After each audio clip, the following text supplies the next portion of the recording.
Estimados hermanos, muy buenos días. Esta es la reflexión para el día de hoy, 2 de julio, titulada Poder en la debilidad, y está tomada del libro devocional de John Stott. Pero tenemos este tesoro en vasos de barro para que la excelencia del poder sea de Dios y no de nosotros. Segunda carta a los Corintios, capítulo 4, versículo 7. Es interesante comparar las cartas de Pablo a las iglesias de Roma y de Corinto. Romanos es una exposición del Evangelio cuidadosamente construida y ordenada, en tanto que las dos cartas a los Corintios eran documentos ad hoc, en respuesta a las necesidades de los corintios y a preguntas que ellos habían planteado. Es posible que haya alrededor de 20 temas entre primera y segunda carta a los Corintios, temas teológicos, éticos, pastorales y personales. Es evidente que a Pablo lo unía a ellos un fuerte lazo de amor cristiano. Le era natural dirigirse a ellos como hijos amados, como dice primera carta a los Corintios capítulo 4 versículo 14. Podían tener 10.000 ayos, como dice el versículo 15, que los instruían, pero no muchos padres que los amaran, y el apóstol Pablo había sido su padre por medio del Evangelio. Un tema que se destaca es el poder por medio de la debilidad. Hay 8 declaraciones claras al respecto en sus dos cartas.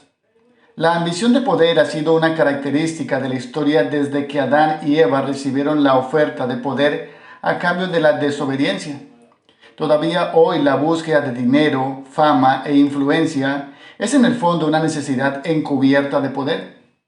Lo vemos en todos los ámbitos. El poder intoxica más que el alcohol.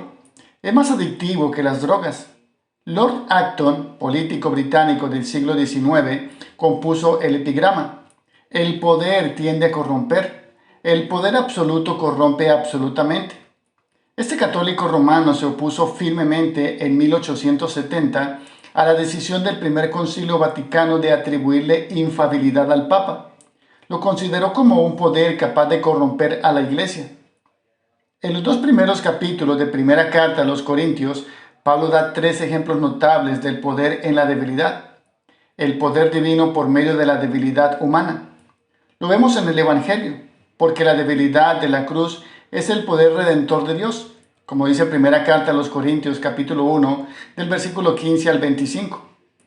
En segundo lugar, vemos poder en la debilidad en los corintios convertidos, porque Dios ha elegido personas débiles para avergonzar a las fuertes, como dice primera carta a los Corintios capítulo 1, del versículo 26 al 31.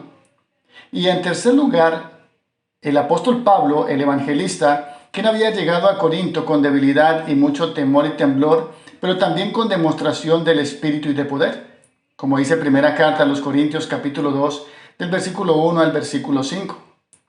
El Señor eligió a un instrumento débil, el apóstol Pablo, para llevar un mensaje débil, la cruz, a personas débiles, socialmente despreciadas. Pero por medio de esta triple debilidad se desplegó el poder de Dios y sigue haciéndolo. Para profundizar y ser alentado, puedes continuar leyendo primera carta a los Corintios, capítulo 1, del versículo 18 a capítulo 2, versículo 5.